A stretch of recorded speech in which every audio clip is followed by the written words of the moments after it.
아멘. 예. 여러분, 올해는 특별히 다른 행사들이 없어요. 그래서 예배가 강조되잖아요. 중보기도도 강조되고요. 다른 데 정신 팔 일이 올해는 없다는 거예요. 그러니까 은혜 받는 자리, 예배 자리, 내 자리, 은혜 자리, 내 자리. 연초에 자꾸 예배 시간마다 목사가 설교하며 이런 구호들을 외쳐대는데 이게 목사 혼자서 헛소리 하는 일이 되지 않도록 여러분들이 올해는 열심히 헌신한 우리가 주 안에서 안식하는데 그 안식이라는 게 영적으로 재충전하는 안식이다. 영적으로 재충전하는 게 뭐겠어요? 은혜 받아야 되죠. 은혜는 어떻게 받아요? 말씀으로 받지요. 김영준 목사의 말씀으로는 부족하니까 올해는 특별히 말씀의 은혜를 더 받자 하는 간절한 마음으로 우리가 부흥 집회도 준비하고 그러잖아요. 특별히 금요일 저녁에는 아마 이번 금요일 저녁이 외부 강사 모시는 처음일 거예요. 제가 보통 헌신 예배 2번 이 재직 수련회하고 그 다음에 찬양위원회 헌신 예배 때 모실 때도 있고 안 모실 때도 있는데 올해는 제가 인도할 거예요. 찬양위원회 산하 모든 찬양 팀들이 특성으로 하나님께 영광을 돌릴 거고 나머지 시간 제가 말씀 전하는 것으로 그렇게 준비하고 있기 때문에 실질적으로 금요일 저녁에는 이번에 이 한 분 신규관 목사님 오셔서 말씀 전하는 게 유일합니다. 그러니 열심히 있게 이번 주 금요일 저녁에 오셔서 꼭 은혜 받는 귀한 저녁이 되도록 힘써 주시기 바라고요. 2월 24일 날 우리가 요양보호가정 섬기시는 가정의 반찬을 섬기는 일들 우리가 진행합니다. 요양보호 사역하시는 분들은 각기 섬기는 가정에 반찬 전달을 원하실 때 안내대에 적어주시길 바랍니다. 안내대에 거기 있는 내용들 잘 적어주셔서 이번에도 이 반찬 준비 잘해서 우리가 복음 들고 반찬 들고 그러고 함께 가서 은혜도 나누고 복음도 나누고 그런 시간을 갖도록 하겠습니다. 지난 주일에 광고를 드렸는데 담임 목사와 당회가 동의하지 않은 대외 활동은 삼가해 주시기 바랍니다. 꼭 당부드립니다.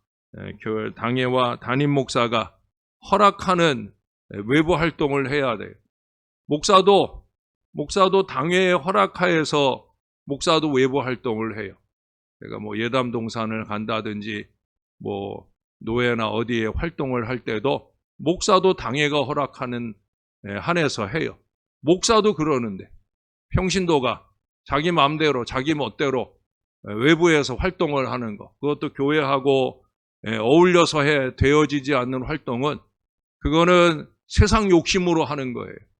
여러분 절대 그런 일 하지 마셔요. 당부드립니다. 이게 처음이자 마지막 당부예요.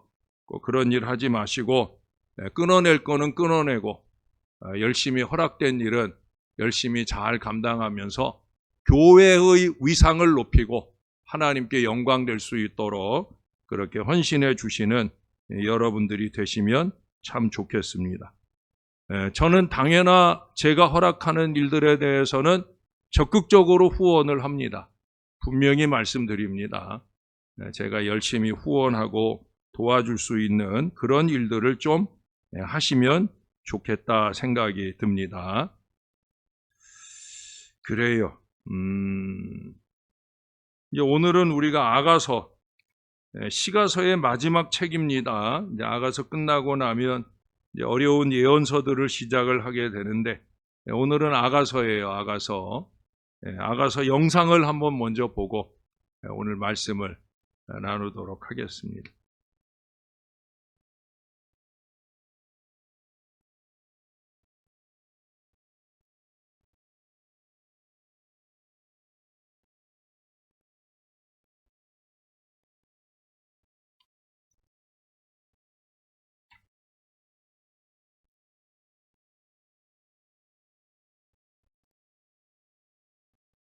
어디 갔을까?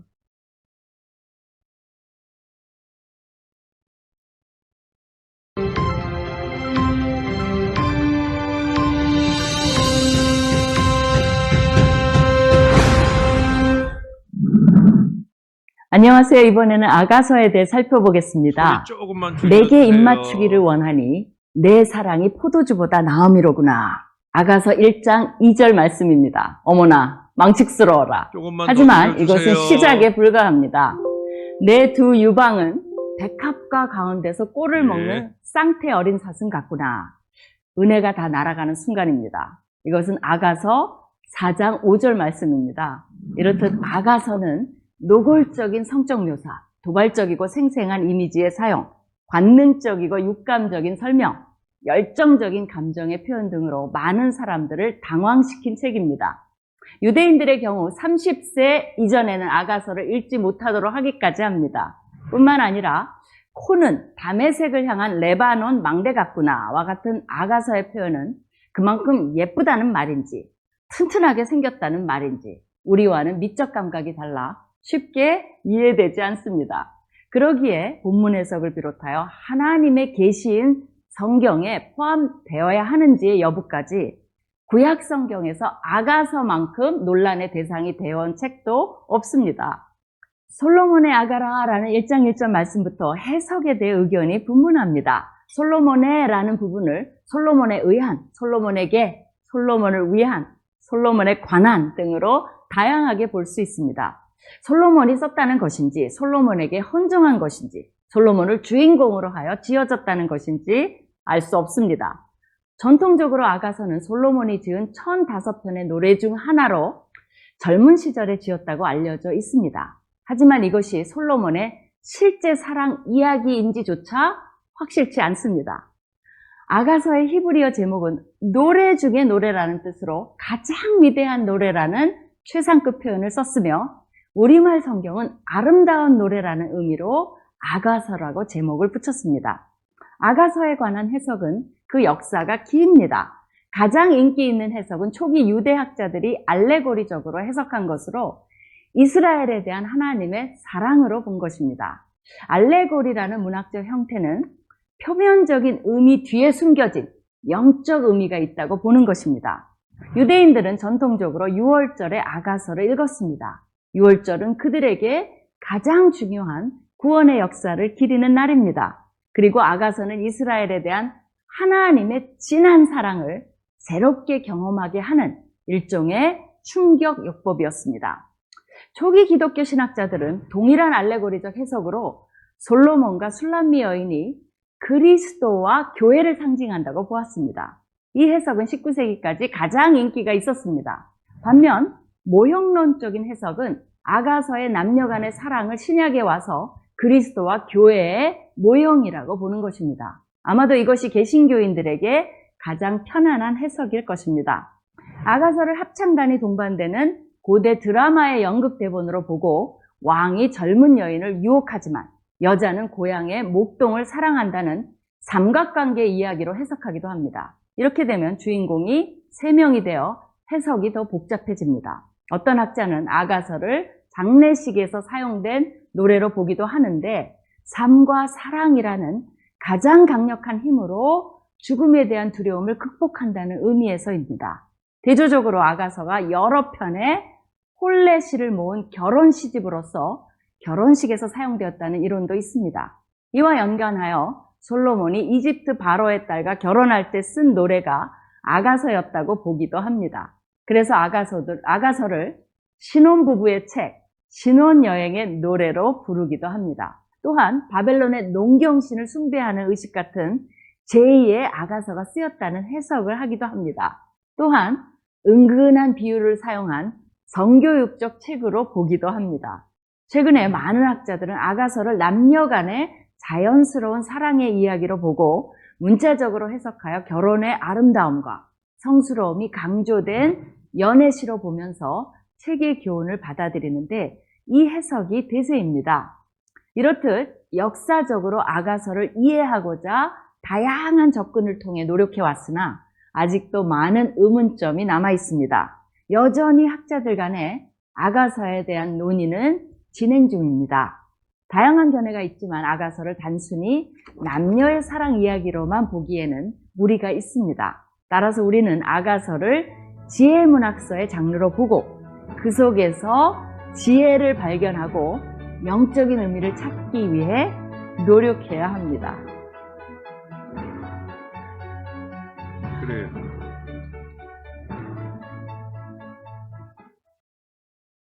예, 다음 영상 미리 잘 준비해 주세요.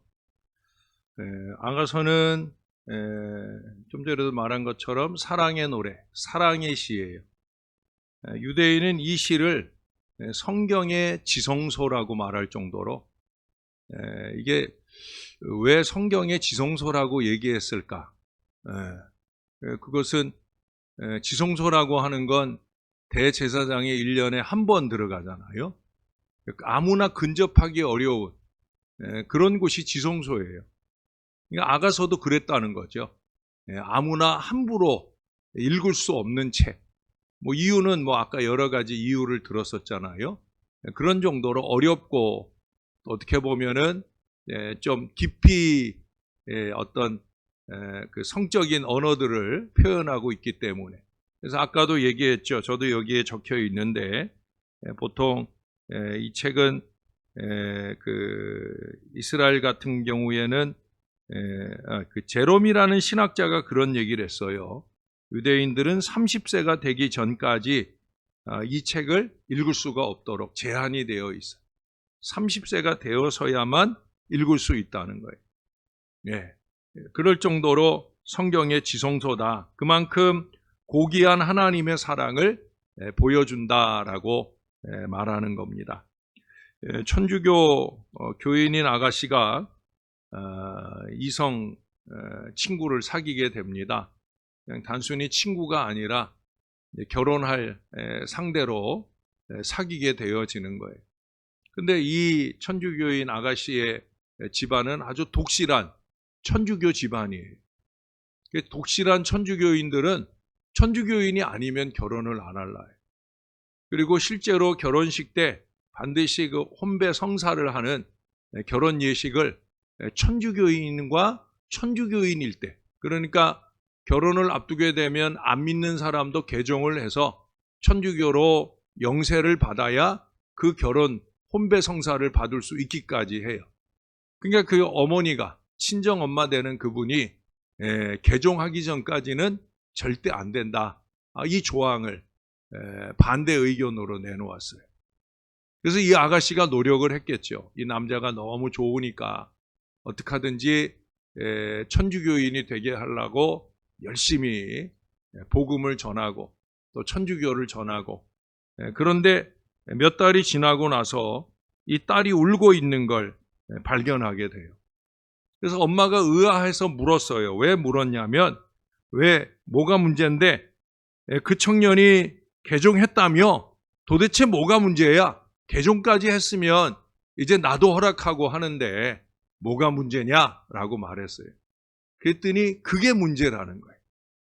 그게 왜 문제예요? 예?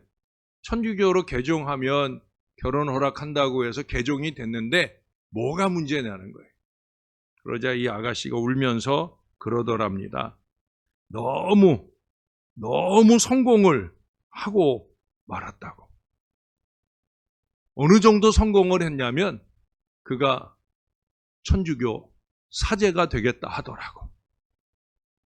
그렇게 얘기를 합니다.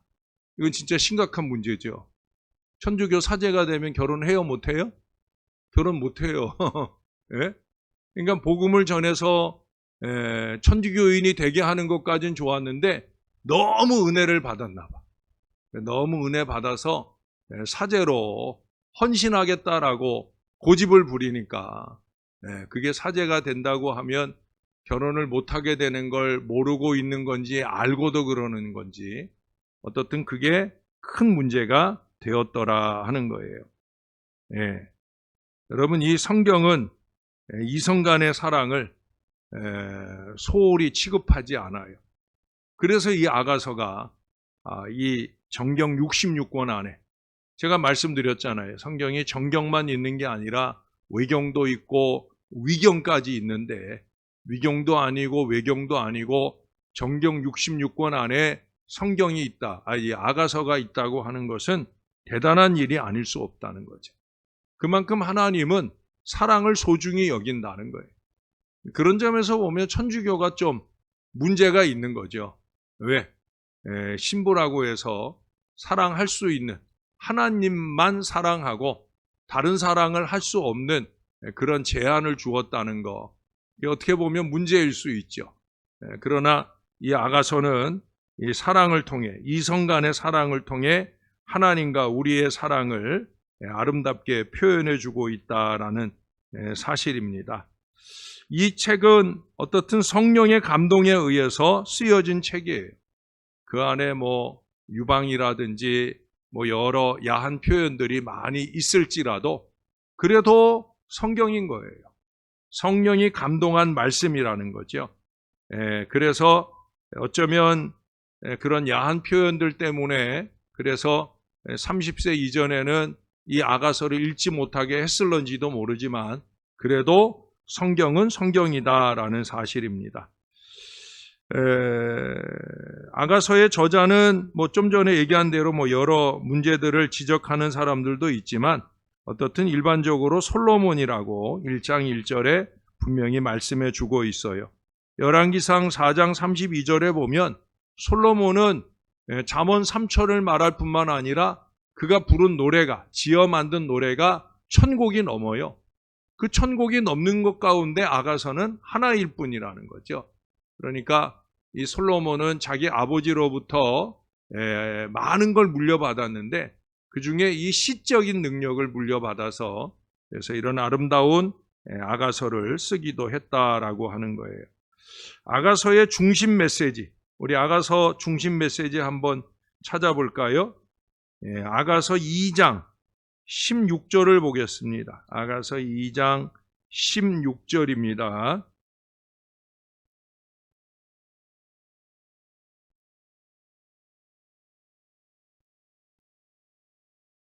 내 사랑하는 자는 내게 속하였고 나는 그에게 속하였도다.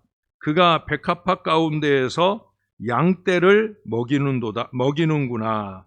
이 앞부분에 내 사랑하는 자는 내게 속하였고 나는 그에게 속하였도다. 여러분 이 두 마디를 두 문장을 한마디로 표현을 하면 뭐가 될까요?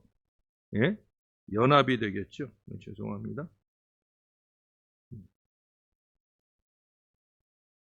연합. 두 가지잖아요. 예? 뭐라고 표현했어요? 내 사랑하는 자는 내게 속했고 나는 그에게. 예? 이게 꼭 예수님께서 요한복음 15장 5절에 하신 말씀하고 비슷하잖아요. 우리 한번 찾아볼까요? 요한복음 15장 5절에 자주 드린 말씀이죠. 나는 포도나무요 너희는 가지라. 그가 내 안에 내가 그 안에 거하면 사람이 열매를 많이 맺나니 나를 떠나서는 너희가 아무것도 할 수 없음이라. 이 아가서가 보여주는 바, 특별히 우리 개신교인들에게 좀 이따 말씀을 마무리할 때에도 에베소서 말씀을 보겠지만 어떻든 그리스도와 교회의 관계, 그리스도와 우리들의 관계를 표현하는, 그래서 여기도 보면은 열매를 많이 맺는 믿음의 비결, 은혜를 많이 받는 믿음의 비결, 그것은 우리가 주 안에, 주님이 우리 안에. 그래서 우리가 표효도 열심히 헌신한 우리 주 안에서 주님과 함께 이 점을 강조하잖아요. 주님을 떠나 누리는 즐거움은 즐거움이 아닌 거예요. 주 안에서 주님과 함께. 교회를 떠나 누리는 즐거움은 우리 믿는 사람에겐 참된 즐거움이 아니에요. 교회와 함께 교회 안에서 그 즐거움과 은혜를 누릴 줄 알아야 그게 신령한 신앙이, 하나님께 영광되는 신앙이 되는 거예요. 여기 그 말씀을 하는 거예요. 근데 그 뒤에 가서 보면 우리가 주 안에 있다는 건 똑같은데 주님이 우리 안에 있다는 걸 다르게 표현을 합니다. 거기 7절에 가보시면 너희가 내 안에 거하고 내 말이 너희 안에 거하면 표현이 약간 다르죠? 주님의 말씀이 우리 안에 거하면 주님의 말씀이 우리 안에 있는 것이나 주님이 우리 안에 있는 것이나 똑같다는 거예요. 왜 똑같아요? 요한복음 1장에서는 분명히 말했잖아요. 태초에 말씀이 계셨고 이 말씀이 곧 하나님이시고 그 말씀이 육신이 되어 우리 가운데 오신 분이 누구예요? 예수 그리스도잖아요. 그게 성육신이잖아요. 그러니까 말씀이 곧 예수님이고 예수님이 곧 말씀이에요. 그래서 우리가 말씀을 사모해야 되는 거예요. 말씀을 사모하는 건 주님을 사모하는 것이고 말씀을 내 안에 순종으로 받들어 섬기는 것은 곧 주님을 내 안에 모시고 사는 거예요. 그게 무엇이든지 주께 구하면 열매를 많이 맺게 되는 믿음의 비결인 것을 분명하게 말씀하고 있어요. 누가? 예수님께서. 그래서 아가서의 주제는 그거예요. 저는 아가서의 주제를 개인적으로는 2장 10절, 13절로 봅니다. 제 개인적으로 그렇다는 거예요. 제가 좋아하는 말씀이 거기 써 있거든요. 우리가 작년에 봄에 우리 사랑방 교제를 다닐 때 우리가 사랑방 교제하기 전에 교회에서 먼저 예배 나눌 때 그때 우리가 불렀던 찬양이 뭐예요? 나의 사랑하는 자의 목소리 듣기 원 뭐 그런 찬양이잖아요. 나의 사랑하는 자가 내게 말하여 이르기를 나의 사랑 내 어여쁜 자야 일어나서 함께 가자. 13절에도 나의 사랑 나의 어여쁜 자야 일어나서 함께 가자. 여기서 말하는 내용들이나 16절에서 말하는 내용들이나 다르지 않아요. 함께 연합. 이게 바로 하나님과 우리 사이의 사랑, 또 우리와 우리끼리의 사랑도 마찬가지예요. 함께 연합. 이것이 흐트러지지 않는 그 사랑이 진짜 사랑이에요. 나뉘는 건 사랑이 아니에요. 물론 복음적 역사를 위해서 하나님이 나눌 때도 있어요. 바나바와 바울을 나눌 때도 있어요. 그것은 하나님의 뜻 가운데 되어지는 거지. 사람이 자기의 이기와 욕심을 가지고 나누는 것은 그것은 하나님의 뜻이 아니에요. 하나님의 뜻은 뭐냐? 연합이에요. 연합. 함께예요. 함께. 함께. 일어나서 함께 가자. 특별히 말씀과의 연합을 말하는 이 귀한 2장 16절의 말씀이 바로 우리의 주제의 아가서의 주제의 말씀인 걸 보게 되어집니다. 자, 우리가 지난주에는 보지 못하고 지났는데 이번 주에는 한번 볼게요. 구절을 보기 전에 우리 두 번째 영상을 한번 보겠습니다. 아가서. 잘 알려져 있긴 하지만 충분히 이해되지 못하고 있는 성경의 책이죠. 이 책은 총 8장의 사랑시로 되어 있으며 도입과 결론은 있지만 엄격한 형식의 문학적 구성은 아닙니다. 이는 아가서가 시 모음집이기 때문인데요. 분석하거나 분해하기 위해서가 아니라 물 흐르듯 전체를 읽고 단순히 즐기도록 쓰여진 것이죠. 첫 줄은 이 책을 노래 중의 노래라고 하는데 이는 거룩 중의 거룩 또는 왕 중의 왕 같은 히브리어 관용구로서 히브리어로 가장 좋은 것을 표현하는 방법입니다. 즉 아가는 가장 아름다운 노래인 거죠. 다시 첫 줄을 보면 솔로몬의 가장 아름다운 노래라고 하는 걸로 보아 그가 저자일 수도 있을 것 같습니다. 어쨌든 그의 이름으로 책이 시작되니까요. 그러나 읽을수록 발견되는 건 나의 사랑이라고 불리는 여성의 목소리가 주로 나온다는 겁니다. 남성의 목소리도 나오지만 솔로몬은 아닌 것 같고요. 솔로몬은 이 시에서 몇 번 언급되긴 하지만 절대 화자는 아닙니다. 또 솔로몬이 700명의 아내를 두었다는 사실을 기억한다면 그가 이 책의 저자라고 보는 건 매우 이상하겠죠. 아가서의 연인에게는 서로가 서로에게 유일한 존재인 걸로 보아 솔로몬의라는 표현은 아마도 이 책이 그의 지혜 전승의 일부라는 뜻으로 보입니다. 솔로몬은 그의 지혜와 시, 삶의 모든 영역에 대한 학구열로 유명했으며 이스라엘의 지혜 문학의 아버지가 되었는데 이러한 그의 유산이 바로 이 사랑시 모음집을 통해 전승된 것으로서 인간의 사랑과 성적 욕망에 대해 탐구하고 있습니다. 도입부의 시는 이 책의 기본 주제를 소개합니다. 한 젊은 여인이 자신의 연인인 한 목자를 사랑하죠. 둘은 아직 결혼은 안 했지만 이미 약혼 관계이며 결혼을 몹시 기다리는 게 확실해 보이고요. 도입부의 시들은 여성에서 남성의 목소리로 이 장면에서 저 장면으로 왔다 갔다 하며 흘러갑니다. 줄거리가 정확히 시간 순으로 진행되지는 않지만 이 시들은 마치 교향곡처럼 주요 이미지와 발상을 반복하면서 전개됩니다. 그중 이 시들을 연결하는 주제는 두 연인의 서로를 향한 강한 욕망인데 끊임없이 서로를 좇고 찾는 걸로 표현되죠. 도입부의 시가 끝나면 이들은 헤어지고 또다시 서로를 좇습니다. 여인은 소리쳐 부르거나 꿈에서 깨기도 하고 연인을 찾아다니기도 할 테죠. 또 그들은 몇 번이고 서로를 찾아 끌어안을 것이고요. 그러다 좀 흥분되는 상황이 생기려고 하면 갑자기 한 장면이 끝나고 새로운 장면이 시작됩니다. 이들은 헤어졌다 서로를 찾는 과정을 계속 반복하죠.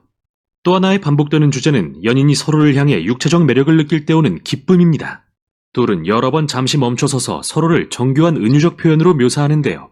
여기서 알아두면 도움이 되는 사실은 히브리 시의 이미지와 은유적 표현은 대부분 시각적이지 않다는 겁니다. 만일 이들이 묘사한 은유적 표현대로 그림을 그려본다면 정말 이상한 그림이 완성될 텐데요. 대신 우리는 그 이미지들의 의미를 곰곰이 생각해 봐야 됩니다. 이 연인과 어떻게 관련이 있는지 말이죠.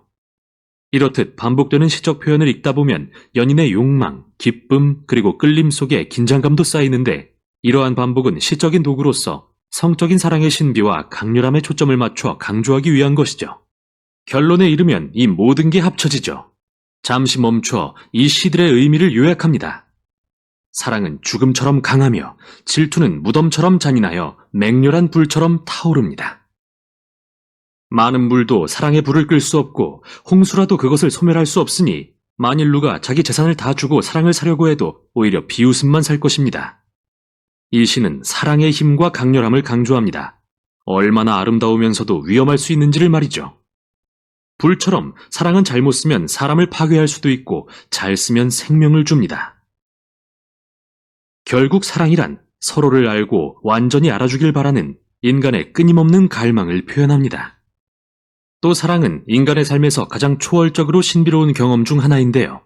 성경의 지혜 문학에 속하는 아가서는 이것을 하나님의 선물이라고 이야기합니다.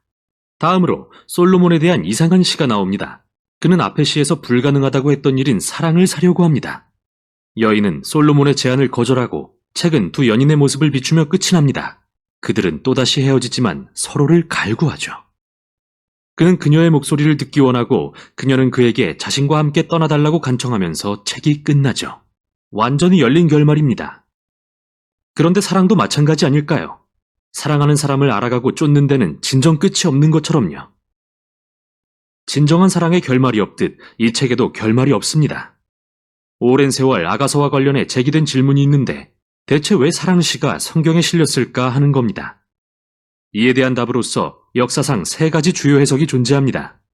유대 전통에서는 등장인물을 상징으로 보고 우화로서 읽어왔습니다. 여성은 이스라엘, 남성은 하나님, 그들의 사랑은 하나님과 이스라엘이 시내산에서 율법으로 맺은 언약을 의미하죠. 이 해석은 기독교 전통으로 이어지는데 다만 등장인물이 바뀝니다. 예수님과 그의 백성, 즉 교회를 향한 그리스도의 사랑이 되죠. 이 해석은 바울이 쓴 에베소서 5장에서 영감을 받은 것으로서 기독교인 남편이 아내를 사랑하는 것은 그리스도가 교회를 사랑하는 것의 표징입니다. 재미있는 사실은 지난 수백 년간의 고고학적 발견에 따르면 이스라엘의 주변 민족이던 이집트와 바벨론의 고대 사랑시들이 아가서의 언어와 이미지를 많이 닮아 있다는 것입니다. 또한 사랑시가 이스라엘의 문화적 환경에서 중요한 부분이었다는 점에 착안하여 오늘날 많은 학자들은 아가서를 있는 그대로 사랑이라는 신성한 선물에 대한 이스라엘의 고대 시 모음으로 보고 있습니다. 그러나 아가서는 단지 고대의 사랑시만이 아닙니다. 이 책을 구약의 일부로서 읽다 보면 중요한 특징이 눈에 띄는데 바로 에덴 동산의 이미지를 압도적으로 사용했다는 거죠. 에덴 동산을 떠올리게 하는 효과, 결혼한 남녀가 거하는 목가적인 풍경은 창세기 첫 부분을 연상시키는데요. 벌거벗어 상처받기 쉽지만 서로가 온전히 연합하여 안전한 남녀의 모습도 그렇죠. 이게 아가서의 배경에 깔려 있습니다. 이 시들은 마치 우리에게 이기심과 죄로 얼룩지지 않은 관계의 사랑이 어떠한지 보여주는 것만 같습니다. 결국 이 사랑의 노래는 우리들의 관계가 이기심으로 자주 일그러질지라도 사랑은 초월적인 선물이라는 소망을 선포합니다. 그리고 우리에게 더 위대한 무언가, 언젠가 널리 퍼져 하나님이 사랑하시는 이 세상을 변화시킬 선물, 즉 하나님의 사랑에 주목하게 합니다. 이게 바로 아가서가 전하는 내용입니다.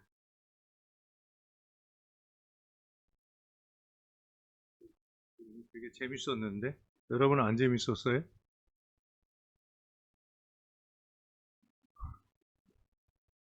그래요. 아가서에 나온 그 시각적 표현이 그 시대로 그냥 그려본 거예요.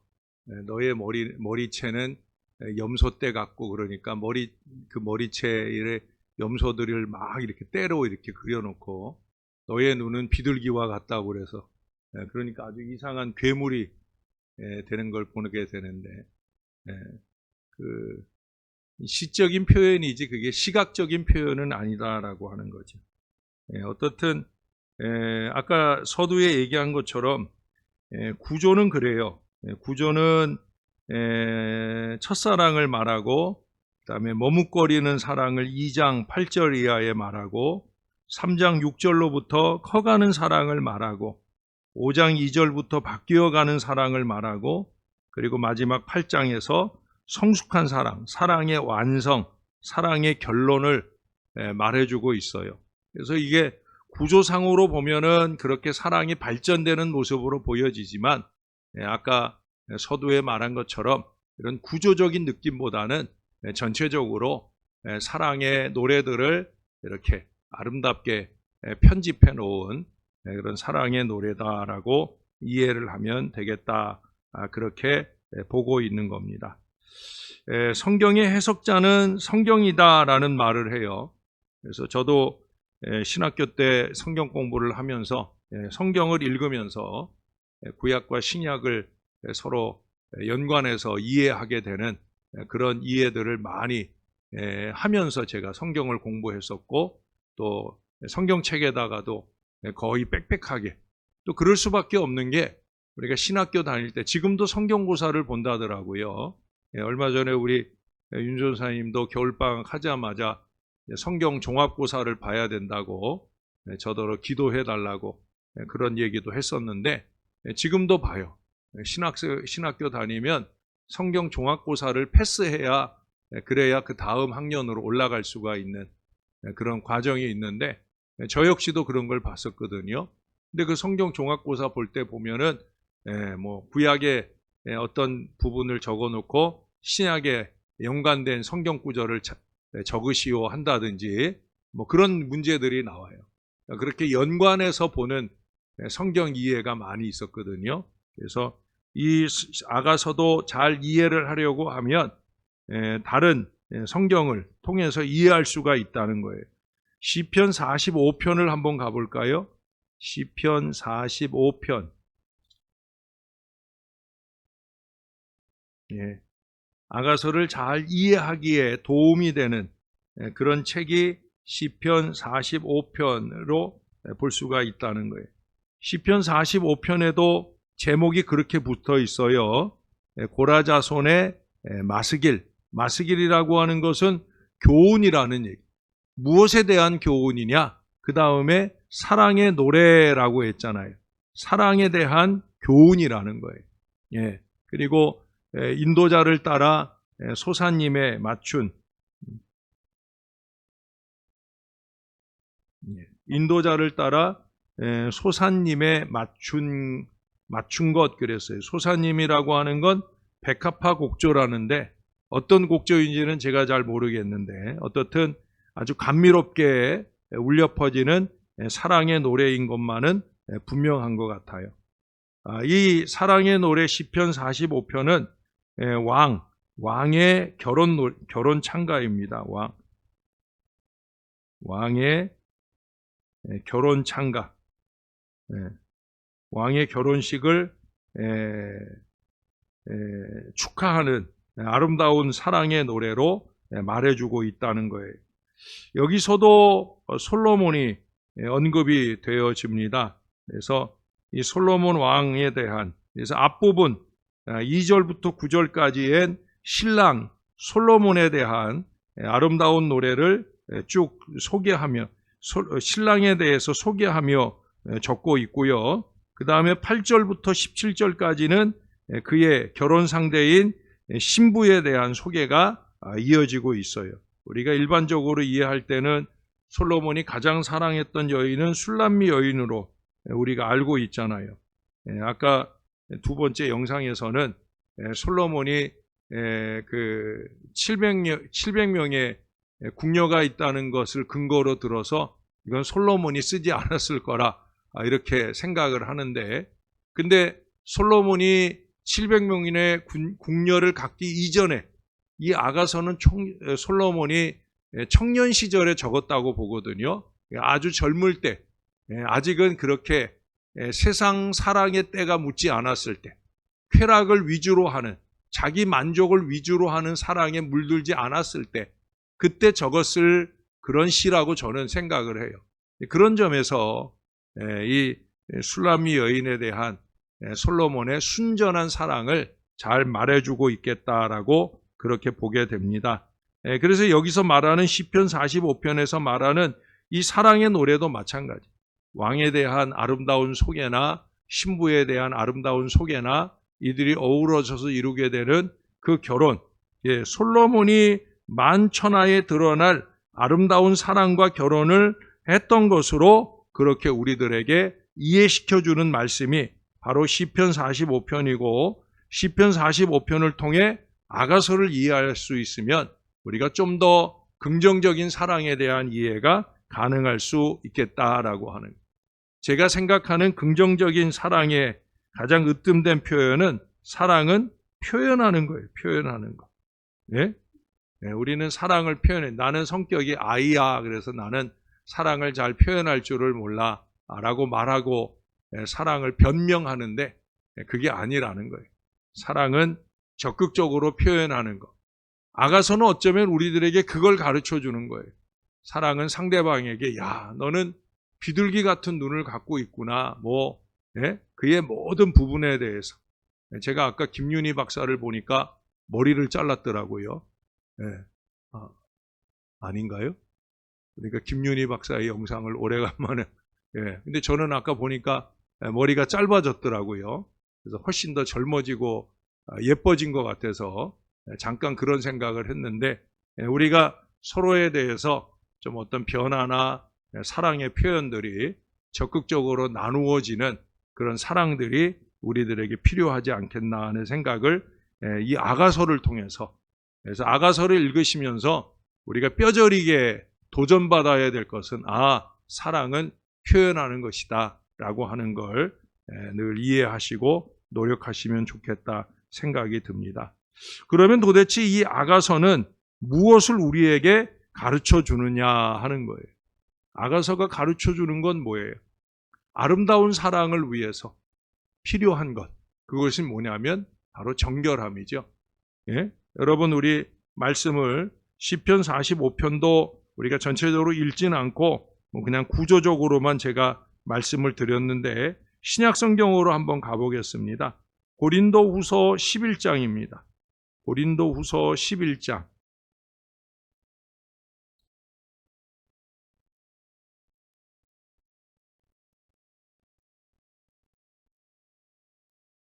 예, 1절, 2절 말씀을 볼게요.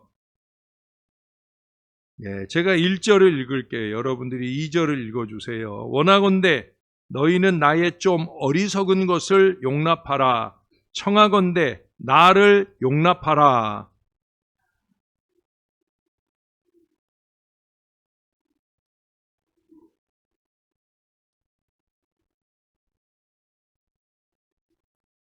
거기까지만. 그러니까 바울이 어떤 때는 좀 어리석을 정도로, 미련할 정도로 그렇게 중매장이 노릇을 한다는 거예요. 그걸 좀 용서해 달라고, 용납해 달라고. 이유는 한 가지예요. 거기 보니까 2절에 뭐라고 그래요? 내가 하나님의 열심으로 너희를 위하여 열심을 내노니, 그 열심 내는 일이 뭐냐? 내가 너희를 정결한 처녀로 한 남편인 그리스도께 드리려고 중매함이로다. 저는 바울의 이 마음이 이해가 돼요. 아마 여러분들도 제가 늘 자주 강조하는 부분들을 생각하시면 이 말씀이 이해가 될 거예요. 여기 중요한 표현이 뭐예요? 정결한 처녀로 그리스도께 드리려고. 이게 목회자들의 마음이에요. 사랑하는 성도들을 정결한 처녀로 그리스도께 드리려고. 그래서 끊임없이 회개를 강조하고 끊임없이 바르고 깨끗하기를 강조하고 심사 언행을 바로 할 것을 강조하고 끊임없이 그러는 거예요. 그 미련과 그 어리석음을 용납해 달라는 거예요. 바울은 저보다도 더 많이 강조했을 것 같아요. 정결함, 정결한 처녀로 그리스도께 드리려고. 그래서 바울은 우리 아가서에 있는 이 사랑을 소중하게 생각하면서 그러면서 그 순전한 사랑을 말하기를 원했던 것 같아요. 여러분 생각해 보세요. 아까 에덴 동산을 연상하게 하는 그런 아가서다라는 표현을 했어요. 에덴 동산에서 타락하기 이전의 모습을 연상하게 하는 거겠죠. 타락하기 이전이 뭐예요? 하나님 말씀대로 사는 거예요. 동산 모든 나무의 실과는 내가 임으로 먹되 중앙에 있는 동산 선악을 알게 하는 나무의 실과는 절대 먹지 말아라. 먹는 날에는 정령 죽는다. 그 한 가지만 제한을 두고 모든 것들을 허락했어요. 아담과 하와는 그것을 같이 함께 누렸어요. 근데 문제는 어디서 출발을 해요? 하와에게서 출발을 하죠. 하와에게서. 그의 이기와 욕심이 하나님과 같이 되려는 마음, 내 맘대로 내가 하고 싶은 대로 하려는 그 어리석은 마음이 결국 아담도 병들게 만들고 둘은 에덴 동산의 그 아름다운 사랑의 관계에서 쫓겨나게 되는 거예요. 아가서는 어쩌면 그 사랑의 진정성을 회복시키기 위한 노래. 사랑의 진정성이 뭐냐? 사랑의 진정성은 정결함에 있는 거예요. 정결함에. 그리스도 앞에 정결함에 사랑의 진정성이 있는 거예요. 여러분 그것은 그 다음에 에베소서에서도 마찬가지. 아까도 에베소서 얘기를 했잖아요. 에베소서 5장으로 한번 가볼까요? 에베소서 5장에 보시면 거기 25절부터 볼까요? 25절 보시면 남편들아 아내 사랑하기를 그리스도께서 교회를 사랑하시고 그 교회를 위하여 자신을 주신같이 하라. 주님이 교회를 위한 그 사랑에 비하여 남편더러 아내를 사랑하라고 말해요. 근데 여기 보세요. 26절, 27절이 우리가 더 주목해야 될 말씀입니다. 그리스도께서 교회를 사랑하시고 그 교회를 위해서 자신을 주신같이 하라 했는데 왜 그렇게까지 희생적 사랑을 주시느냐? 그 다음에 보세요. 이는 곧 물로 씻어 말씀으로 깨끗하게 하사 거룩하게 하시고, 여기서도 다시 또 말씀의 이야기가 나옵니다. 우리가 끊임없이 말씀을 받아야 될 이유가 다른 데 있지 않아요. 말씀으로 씻어 깨끗하게 거룩하게. 또 제가 강조하는 말씀이 또 나오죠. 깨끗하게 거룩하게. 따라서 한번 해보십시다. 깨끗하게 거룩하게. 무엇으로? 말씀으로. 우리가 죽을 때까지 말씀을 받아야 되는 이유가 여기 있어요. 자꾸 말씀을 거부하고 말씀대로 안 살려고 하는 건 뭐예요? 나는 그냥 더럽게 살겠다는 거죠. 그리스도의 사랑을 욕되게 하는 거예요. 그리스도의 십자가를 욕되게 하는 거예요. 그 앞에 분명히 얘기했잖아요. 교회를 위해서 자신을 주셨다는 거죠. 그게 십자가 사랑이잖아요. 근데 깨끗하게 거룩하게를 멀리하려고, 말씀대로를 멀리하려고, 그건 뭐예요? 그리스도의 사랑을 욕되게, 그리스도의 십자가를 믿지 않는 거예요. 그리스도의 십자가를 믿는다라고 하는 것은 나를 위한 그리스도의 십자가 사랑을 내가 받으며 살겠다는 거죠. 어떻게? 깨끗하게 거룩하게. 여러분 26절에만 말하는 게 아니에요. 그 다음 27절 보세요. 자기 앞에 영광스러운 교회로 세우사. 티나 주름 잡힌 것이나 이런 것들이 없이, 역시 또다시 반복해요. 거룩하고 흠이 없게 하려 하심이라. 티 없이, 거룩하고 흠이 없게. 여러분, 뷰티풀보다 더 오늘 그 뷰티풀 송인데, 아가서가 뷰티풀 송이잖아요. 그렇죠? 아름다운 노래. B-E-A-U-T-I 뷰티풀. 갑자기 생각이 안 나네. 예. 이게 아가서잖아요. 뷰티풀. 뷰티풀 송. 뷰티풀보다 더 아름다운 건 뭐겠어요? 예? 뷰티풀이에요. 뷰티풀. 티가 없는. 티 없이 아름다운. 뭔 말인지 모르는구나. 예? 티 없이 아름다운이라는 말 들어보셨어요? 예, 저같이 티가 많으면 못 들을 말인데, 티 없이 아름다운. 여기 얘기하잖아요. 주름 잡힌 것이나 이런 것들이 없이, 티나 주름 잡힌 것이나 이런 것들이 없이 아름다운. 그게 뷰티풀이에요, 뷰티풀. 진짜 그 단어가 있는 건 아니에요. 그냥 티를 빼면 티 없이 아름다운이 되니까, 그래서 드리는 말씀이에요. 티 없이 아름다운, 뷰티풀 송, 티 없이 아름다운. 그게 지금 27절에 말하는 거예요. 이거 얘기하잖아요. 티나 주름 잡힌 것이나 이런 것들이 없이 아름다운. 그게 거룩하고 흠이 없는 아름다움. 주님은 그것을 위해 우리 십자가에 달리신 거예요. 요만큼, 요 정도쯤은 괜찮겠죠, 주님. 이게 아니란 말이에요. 이만큼은 요거는 좀 제 맘대로 하게 해주세요. 이게 아니란 말이에요. 티 없이 아름다운. 그냥 아름다운 정도가 아니라 티나 흠이나 주름 잡힌 것이 없는 그런 거룩하고 진짜 아름다운, 깨끗하고 거룩하게, 그렇게 우리가 하나님께 드려지게 하기 위하여 그리스도가 십자가에 달려 죽으셨다는 거예요. 이 사랑을 말하는 거예요. 주님은 하나님이 세상을 이처럼 사랑하신 이 사랑을 위하여 기꺼이 십자가에 달려 죽으시는 그 길을 택했다는 거예요. 저나 여러분도 그 사랑에 합당한 신앙을 살아야 됩니다. 어떻게? 오늘도 우리가 사랑방 모임 공과를 통해서도 공부하겠지만 결국 회개를 통해 날마다 때마다 말씀에 비추어서 우리가 회개하고 더 깨끗하고 더 거룩하게 티 없이 아름다운 찬양을 부를 수 있는 신앙 인생이 되기 위하여 저나 여러분이 그런 믿음으로 자라가는 하나님의 사랑의 사람들이 다 되시기를 주님의 이름으로 축원합니다. 우리 같이 한번 기도하십시다.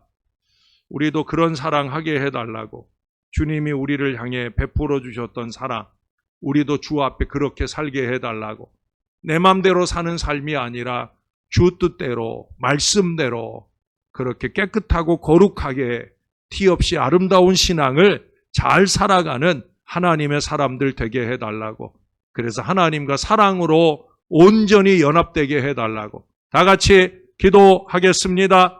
좋으신 아버지 하나님 사랑합니다. 감사합니다. 아버지 그 큰 사랑으로 우리가 주 앞에 있습니다. 아버지의 그 사랑을 받는 우리의 심령이 어떠해야 함을 다시금 깨닫게 됩니다. 깨끗하고 거룩하게 티 없이 아름다운 그 믿음의 마음으로 주 안에 살아야 될 우리들인 것을 잊지 말게 도와 주시옵소서. 주님 손 꼭 붙들고 주 안에 살기를 원합니다. 주님이 우리 안에, 주님의 말씀이 우리 안에, 우리가 주 안에 거하는 믿음의 인생을 살고 싶습니다. 진정한 사랑을 받아 싸우니 또한 뜨거운 사랑을 주 앞에 드리며, 깨끗한 사랑을 주 앞에 드리며, 아름다운 사랑을 주 앞에 드리며, 그렇게 신실하게 주님 앞에 살아내길 소원합니다. 부족한 저희 위에 성령의 충만함을 주셔서, 말씀의 충만함을 주셔서 우리도 우리를 향한 주님의 사랑을 깨끗함으로 갚아내며 살 수 있게 은혜 베풀어 주옵소서. 노래 중에 노래, 가장 아름다운 노래 아가서를 통해 우리로 하여금 우리를 향한 하나님의 사랑, 우리를 향한 그리스도의 희생적인 십자가 사랑을 다시 한번 돌이켜보며 깨달을 수 있도록 인도해 주신 것 감사합니다. 주님이 왜 우리를 끔찍히 사랑해 주셨는가? 그것은 우리로 하여금 깨끗하고 거룩하게 티나 흠이나 주름 잡힌 것이 없이 거룩하고 흠이 없는 아름다운 믿음의 마음으로 살아가게 하시려고 우리를 귀한 신부로 맞아들이시려고 그리하셨다는 걸 다시 한번 잊지 말게 도와주시고 우리도 아가서에 넘치는 사랑의 노래로 주님을 노래할 수 있는 순전신앙을 가질 수 있게 도와주시옵소서. 우리 안에 조금만큼의 이기와 욕심도 머물지 않게 도와주시고 주님을 사랑하고 나와 함께하는 이들을 사랑하며 조금 더 희생하고 살아가는 하나님 사람들 될 수 있게 은혜 베풀어 주시옵소서. 우리가 주님을 위하여 헌신한다고 하는 것들이 때 없는 그런 아름다운 헌신으로 온전히 주께 영광 올려드리는 믿음의 삶을 잘 살아내게 은혜 베풀어 주옵소서. 이번 주 금요일 예비하신 은혜로 우리 위에 넘치게 더하실 줄로 믿습니다. 감사드립니다. 티 없이 아름다운 귀한 사랑으로 저희를 품어 안아주신 우리의 구주 예수 그리스도의 이름으로 기도합니다. 아멘. 하늘에 계신 우리 아버지, 아버지의 이름을 거룩하게 하시며 아버지의 나라가 오게 하시며 아버지의 뜻이 하늘에서와 같이 땅에서도 이루어지게 하소서. 오늘 우리에게 일용할 양식을 주시고 우리가 우리에게 잘못한 사람을 용서하여 준 것 같이 우리 죄를 용서하여 주시고 우리를 시험에 빠지지 않게 하시고 악에서 구하소서. 나라와 권능과 영광이 영원히 아버지의 것입니다. 아멘.